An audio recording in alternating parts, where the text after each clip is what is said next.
como o que nós deveríamos ser, que é uma das 5 maiores nações do mundo. O Brasil nasceu para ser uma das 5 maiores nações do mundo. E o objetivo nosso, até por isso o nome do nosso partido é Missão, é em 30 anos colocar o Brasil na mesa com China, Rússia, Estados Unidos e Índia, determinando o que é importante no mundo. Nós temos território, nós temos população, nós temos recursos e o que nos falta na prática é imaginação. E aí as propostas dentro dessa imaginação, devolver o território do brasileiro aos brasileiros, retirar o crime organizado das áreas que ele hoje ocupa, fazer uma reforma fiscal acompanhada de uma reforma de competitividade para permitir que empresas se instalem no Brasil e que o brasileiro tenha a possibilidade de ganhar dinheiro, gerar empregos de maneira livre. Fazer uma reforma, que eu chamo de lei de responsabilidade gerencial, que torne os prefeitos, de fato, amigos de políticas públicas que funcionem e não como meros administradores de emenda, como acontece em todo o Brasil e mantém regiões inteiras do Brasil. Eu visitei o Maranhão para ver isso, como um lugar que trata o povo como animal, administra emenda apenas para fazer desvio, mantendo um IDH baixíssimo. Então, esses desafios, esses 3 que eu elenquei, são os desafios que o mandato nosso, caso aconteça, vai mudar o destino do Brasil. A gente pode colocar aí uma questão específica e concreta e muito grave, que é a questão fiscal. A pergunta que eu faço aos dois é exatamente essa: que passos podem ser dados visando uma disciplina fiscal que permita que os juros comecem a cair? Porque o Brasil vive esse drama, as empresas vivem isso, os consumidores estão endividados. Por quê? Tem o juro e atrás do juro tem a questão fiscal. Que posições objetivas os senhores têm para combater objetivamente isso? Eu começo, Aldo? Eu acho que a gente tem que começar com uma reforma fiscal na área da despesa. Nós temos, a experiência internacional demonstra que o controle de gastos no longo prazo, ele cria regimes fiscais mais funcionais e que conseguem segurar a curva da dívida.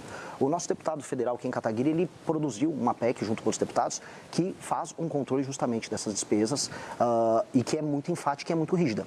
Essa reforma, ela endereça não só privilégio do judiciário, mas endereça questões como, por exemplo, indexações que envolvem BPC e aposentadoria, renúncias fiscais de lobbies poderosíssimos. Essas renúncias fiscais têm um impacto fiscal gigantesco. Ela endereça questões que envolvem a reforma da Previdência e certos privilégios que existem dentro do regime previdenciário brasileiro e que, caso passe, uma expectativa de em 10 anos você tem uma economia na casa dos 3,3 trilhões. Lógico que todo o Brasil, toda reforma tem algum tipo de mitigação, né? Mas se a gente falar em 3,3 trilhões, a gente fala num controle, nessa curva galopante da dívida que a gente tem, e aí a gente passa a falar em redução de taxa Selic, maior espaço discricionário para investimento por parte da Presidência da República, que hoje não tem basicamente espaço para investir, para gastar, e aí sim a gente começa a falar de juros que fazem com que o empreendedor e o cidadão possam, investir mais na produção e o outro consumir mais. E aí a gente começa a endereçar outros problemas brasileiros importantes. Aldo. O país vive aquilo que os economistas chamam de voo de galinha, que é o voo curto e o voo baixo. O atual governo tem 2 políticas econômicas. Uma é aumentar a despesa e a outra é aumentar imposto para pagar despesa em ano eleitoral. Política de crescimento o governo não tem. O país tem crescimento sofrível, porque não tem como um país crescer com taxa de juros de 15%, que é a taxa oficial, a taxa real no banco é mais do que 20%. E com uma relação de investimento do PIB de 16% do PIB. Você olha para a China, é 3% de juros e 40% de taxa de investimento. Eu acho que o Brasil tem como reduzir despesa, e é preciso reduzir. Não é fácil, porque agora o Supremo acabou de dizer que o teto do judiciário é de 76 ou 78 mil reais, com a antecipação de quinquênio e outros benefícios para o judiciário. Então, eu creio, diferente do que acha o Renan, que o primeiro passo é fazer o ajuste pela receita. O país começar a crescer, remover os obstáculos ao crescimento do país, remover os obstáculos criados pelo Supremo, criados pelo Ministério Público, criados pelo IBAMA, criados pela FUNAI, criados pelo juiz de primeiro grau. Você olha num país que a Vale do Rio Doce tem 70 bilhões de reais autorizados de investimento, esperando licenciamento. Outras empresas privadas têm 300 bilhões esperando licenciamento. É claro que se você remove esses obstáculos, você vai ter um choque de investimento privado que pode fazer o país voltar a crescer, e aí o Estado pode ter recursos. Então você tem que combinar a redução de despesa onde isso for possível e necessário, com uma política de ajuste fiscal pela receita, que é o que o Brasil abandonou, praticamente. Queria fazer uma pergunta política para os dois pré-candidatos que estão aqui sobre estratégia de crescimento. Hoje, pelas pesquisas, nós temos dois candidatos que dominam a intenção de voto, Lula e Flávio Bolsonaro. Então, queria ouvir de vocês qual é a estratégia que vocês têm de crescimento e aí você é mais específica. Perguntar para o Renan como você espera roubar votos mais à direita de Flávio Bolsonaro, já que me parece que para o eleitor do PT é um pouco mais difícil entrar. E para o ex-ministro Aldo Rebelo, pedir para o senhor começar respondendo, o senhor teve a sua carreira política ligada à esquerda e ao PCdoB. Em que momento o senhor se desencantou com a esquerda e como hoje o senhor vai se posicionar para tentar melhorar a sua intenção de voto? O senhor acha que o senhor pode conquistar pessoas que, como o senhor, se desencantaram com a esquerda? O senhor acha que o senhor tem entrada na direita? Eu queria ter essa leitura. Eu creio, Thaís, que dividir o país artificialmente entre esquerda e direita não explica o Brasil. Você tem que ter uma agenda para o país. E a agenda para o país não é uma agenda de esquerda ou de direita, é uma agenda que leve o país ao desenvolvimento, ao crescimento, à remoção desses obstáculos. Além do que, o país está, de certa forma, exausto pela disputa de caráter ideológico que não explica nada para o Brasil, apenas beneficia os grupos que acham que pode sobreviver desse tipo de disputa. Então, o que eu tenho é uma agenda para o Brasil, essa agenda interessa ao investidor, ao empresário, interessa à classe média, interessa ao trabalhador, porque o desenvolvimento interessa a todo mundo. O Brasil, na verdade, ele tem problemas que unem o país. A segurança pública atinge todo mundo, o preço agora da gasolina por causa da guerra atinge todo mundo, no supermercado atinge todo mundo. Por que é que a solução também não pode atingir todo mundo e alcançar todo mundo? Eu acho que a solução começa por você abrir o país para o investimento, para a retomada do crescimento, e criar no país um sopro de esperança, porque a esperança é uma força mobilizadora, disciplinadora que o Brasil está perdendo. Então, eu não vou dirigir a minha campanha para resolver esse dilema de ser de esquerda ou de direita. Eu vou dirigir a minha campanha com um caminho que possa unir o Brasil em torno das soluções que retomem a esperança e o crescimento do nosso país. E você, Renan? Eu vou começando a responder a tua pergunta. Eu não vou partir, e não estamos fazendo isso, da premissa que eu preciso ficar preso a buscar eleitores da família Bolsonaro. Essa estratégia eu deixo para o Zema, eu deixo para o Caiado, que estão fazendo demonstrações públicas de que eles gostam muito do Bolsonaro. O Caiado disse, inclusive, que a primeira coisa que ele vai fazer como presidente é beneficiar os Bolsonaro. E, basicamente, parte da campanha deles... Você diz a anistia? Anistia. Não, a primeira coisa que eu vou fazer como presidente é anistia. Você faria, se eleito? Dosimetria, não anistia. Tá. Dosimetria, que é o que nós votamos favoravelmente no Congresso, mas não anistia. Aquelas pessoas, inclusive, Bolsonaro, cometeram crimes. A gente pode discutir os vícios formais envolvidos ali, mas houve cometimento de crime. E eu sempre digo para os bolsonaristas, se fosse o MST a invadir os prédios públicos, o que eles diriam? Eles pediriam anistia para aquelas pessoas? Crime é crime, não importa se você está de vermelho ou se você está de amarelo. Tá? Dito isso, eu estou rodando o Brasil e eu estou falando de problemas concretos das pessoas e trazendo soluções concretas justamente no coração do eleitorado de cada um. Eu fui tão bem recebido no Maranhão, que supostamente é estoque eleitoral do lulismo, quanto eu fui em Santa Catarina agora, que é estoque eleitoral do bolsonarismo. E tratei de problemas locais e cresci em ambos os lugares. Eu fui, de acordo com o Google Trends, a pessoa mais pesquisada no Maranhão na semana retrasada. Então, há uma resposta que nós podemos dar. Há um cansaço com a polarização e as pesquisas traem para a gente um recall. Ou seja, o top of mind, o nome que vem na cabeça das pessoas quando elas imaginam eleições, ainda é o sobrenome Bolsonaro, agora com o Flávio, e o nome Lula, com o atual presidente da República. Mas os mais jovens, que já estão alheios a isso, eles estão procurando outras alternativas. Quando você coloca entre os mais jovens, eu estou com mais de 20%, de acordo com a pesquisa Atlas, e quando a gente separa os homens jovens, eu estou com mais de 30%. O partido que eu montei, o Partido Missão, ele tem 5,8% de predileção entre os brasileiros, e quando eu puxo entre os mais jovens, chega a quase 30%.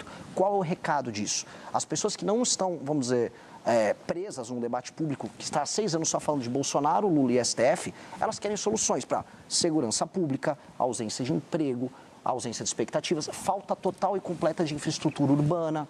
E essas pessoas não vão falar, qual o problema disso? O problema é o Lula. Não, o problema é o Bolsonaro.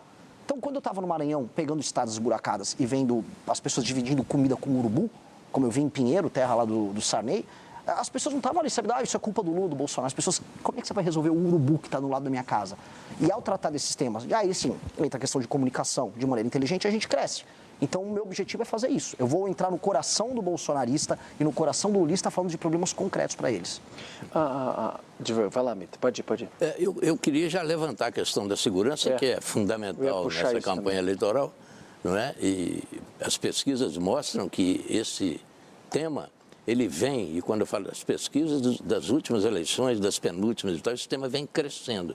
E agora virou prioridade, às vezes está junto com o preço da comida ali. Então, é um tema que pode ser decisivo nessa campanha eleitoral. E frases de efeito, etc., como nas campanhas anteriores, não vão resolver mais. O telespectador, o eleitor, ele vai querer soluções concretas. Eu queria saber, primeiro perguntando ao Renan o seguinte: é preciso que haja um combate organizado e integrado contra o crime organizado, que está mais do que integrado, organizado, etc. As forças legais não estão fragmentadas. Tem aí um projeto aí que não uniu o país, não uniu as lideranças políticas e muito menos os governos. E sem essa integração, esse combate não terá resultado positivo. E eu queria perguntar primeiro ao Renan qual é o plano que ele tem para juntar essas forças para combater de fato o crime organizado, que está ganhando a guerra. Muito bem observado, Mitri, eles estão ganhando a guerra e eles estão ganhando por WO, porque o outro lado não responde. E essa é a reclamação de todas as forças policiais.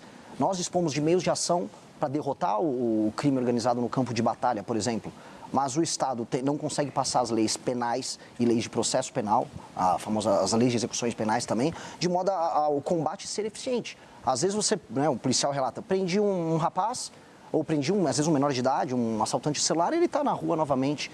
Logo em seguida, houve aquela operação no Rio de Janeiro que foi tão comentada, e logo em seguida o Comando Vermelho permaneceu com o controle sobre o morro. A questão é, a gente tem que dividir. Há dois tipos de ocupação territorial e institucional feitas pelas facções. A ocupação horizontal, que é sobre território, que é o estilo do Comando Vermelho, e a vertical, que é institucional, feita pelo PCC. Uma demanda forças policiais e inclusive participação das Forças Armadas quando necessário, de maneira auxiliar. Outra demanda inteligência, COAF, Polícia Federal, instituições da República, de modo a desmantelar suas operações. E nós temos que saber usar isso de maneira inteligente. E fora isso, nós temos que fazer, é o que eu estou defendendo já há pelo menos 1 ano e meio, quase 2 anos, trazer para o Brasil a ideia do direito penal do inimigo, que é qualificar de maneira especial pessoas que fazem parte dessas organizações criminosas que não reconhecem a autoridade do Estado como inimigos do Estado brasileiro, e a lei para elas funcionar de maneira diferente. Isso é um instituto que vai permitir que as forças policiais e as forças de justiça nossa tratem estes inimigos do Estado, que são as facções criminosas, como eles precisam ser tratados. Porque hoje eles se utilizam de direitos e prerrogativas de modo a basicamente se manterem alheios à mão pesada que o Estado tem que ter para enfrentar eles e manter milhões de brasileiros num regime paralelo, num Estado paralelo, que retira destes brasileiros seus direitos humanos. Renan, isso que você está falando, quanto se aproxima, por exemplo, do modelo de segurança pública de El Salvador, que é tão comentado hoje em dia? A gente teve em El Salvador, no ano de 2024, a gente conheceu, a gente viu de perto como é que é o modelo de funcionamento deles, e ele aplicou algo similar, que é o entendimento de que as facções, os grupos criminosos, que a gente pode qualificar como terrorista, aí é uma questão de nomenclatura, eles estão atentando contra o Estado de Direito e, portanto, o Estado de Direito ele tem que ser instrumentalizado com todas as ferramentas para retirar determinadas prerrogativas desses caras, dessas lideranças do crime organizado e colocá-los rapidamente na cadeia. Ele estabeleceu um regime especial, eles chamam lá de regime de exceção, e com base nisso ele desmantelou todo o crime organizado em El Salvador e tornou El Salvador o país mais seguro das Américas. O instituto que ele utilizou dá para ser utilizado aqui e nós podemos utilizar outras estratégias também de combate, dado que a situação brasileira é diferente. O Brasil tem modelos diferentes de ocupação. Um exemplo, o PCC, para falar nominalmente, não estava presente em El Salvador, não havia uma versão do PCC lá. O combate ao PCC vai estar diferente do que eles fizeram no El Salvador. Nisso, a estrutura do Estado tem que ser utilizada de maneira diferente também. Cada caso, cada facção, uma solução. Aldo, como o senhor vê esse modelo de El Salvador, na pergunta da Thaís, e também que propostas que o senhor colocaria na área da segurança? O senhor, por exemplo, defende apertos no Código Penal, penas mais duras, redução de maioridade penal. O que o senhor colocaria nessa área da segurança pública? Quando eu era ministro da Defesa, nós fizemos uma operação na Amazônia, chamada Operação Ágata, para reduzir os crimes transnacionais, os crimes fronteiriços. Essa operação era conduzida pelo Ministério da Defesa, dela participavam o Exército, a Marinha, a Força Aérea, as polícias militares dos estados da Amazônia, as polícias civis dos estados da Amazônia, a Força Nacional, o COAF, a Receita Federal. Então, era uma força-tarefa do Estado que bloqueava a ação do crime organizado transfronteiriço, que era reduzido a zero. Agora, quando a operação cessava, a atuação dos grupos criminosos voltava. Portanto, isso demonstra que você tem como enfrentar, que o Estado Nacional, que as forças policiais, as forças armadas, dando a logística e a retaguarda, tem como enfrentar a criminalidade, que hoje na Amazônia, basicamente, comanda os rios da Amazônia, comanda as áreas de fronteira. O que é que eu defendo? Eu defendo que haja normas especiais e normas de exceção para enfrentar o crime organizado. Você não pode tratar o criminoso do crime organizado como você trata um cidadão que comete um crime de trânsito e que não tem nenhum antecedente criminal. Esse você pode dar a ele o direito da audiência de custódia, do habeas corpus, da saidinha. O crime organizado não pode dispor dessas prerrogativas, porque quando você dá um habeas corpus para um criminoso ligado ao narcotráfico, você termina dando um habeas corpus para o André do Rap. Então, você tem que ter normas. Se não gostarem da palavra normas de exceção, se acham que é muito pesada, usem normas especiais. Normas que deem à polícia, que deem ao Ministério Público, nesse caso sim, que deem ao Judiciário condições para enfrentar o crime organizado e essas facções. Com essas normas atuais, esqueçam. Você não tem condições de enfrentar o crime organizado da mesma forma que você combate um crime de trânsito ou um crime de alguém que não tem antecedente criminal. Então, você tem no Brasil essa possibilidade? Tem, mas no Brasil há uma incompreensão sobre como enfrentar essa situação, porque muitas vezes há uma ideia de que o crime organizado é um problema social. Não. O problema social é desemprego, é fome. O problema social é isso. O crime organizado tem que ser enfrentado com repressão. A violência, o que é o monopólio do Estado, tem que se valer para enfrentar o crime. Quem é que vai enfrentar o crime organizado? É o cidadão que vai sozinho? Não, é a polícia. Ela tem um monopólio da violência e tem que ser usado para enfrentar a criminalidade. De outra forma, nós não vamos debelar o controle de área, como já acontece hoje, o controle de rios e de fronteira, como acontece na Amazônia. Delegados, chefes policiais lá da Amazônia, meus amigos, me mandam relato. Eles já assumem função de Estado, eles investigam a outra facção, eles prendem, julgam, executam a sentença, filmam e ainda mandam para a autoridade policial. E aqui em São Paulo, todo mundo sabe que tem áreas onde a polícia militar não consegue entrar. Então, eu creio o seguinte, ou há mão de ferro contra o crime organizado, ou essa batalha nós não vamos vencer. E como é que você vê a dificuldade política, pergunto para os dois, para juntar as forças todas do país, os governadores e a União? É evidente que alguém tem que coordenar isso, tem que ser a União, né? O governo federal deve coordenar o grande combate ao crime organizado no Brasil, com o apoio dos estados. Eu estou falando da estrutura que o país tem. Sem essa estrutura na sua plenitude, vai ser difícil ganhar essa guerra. Eu queria perguntar como é que você vê as questões políticas impedindo a união das forças contra o crime organizado. Olha, eu fui o responsável pela segurança pública durante a Copa do Mundo. Isso. Nós íamos receber 32 seleções, eu acho, ou 31, chefes de Estado. A Merkel veio aqui 2 vezes, o vice-presidente dos Estados Unidos veio, o Putin veio, o rei da Bélgica veio. Esse povo todo tinha que dar segurança. E aí nós trabalhávamos com as Forças Armadas, trabalhávamos com as polícias militares e as polícias civis e foi um sucesso absoluto. Isso foi no governo... No governo da presidente Dilma em 2014. Nós tivemos a cooperação entre essas instituições, nós tínhamos comando e controle comuns.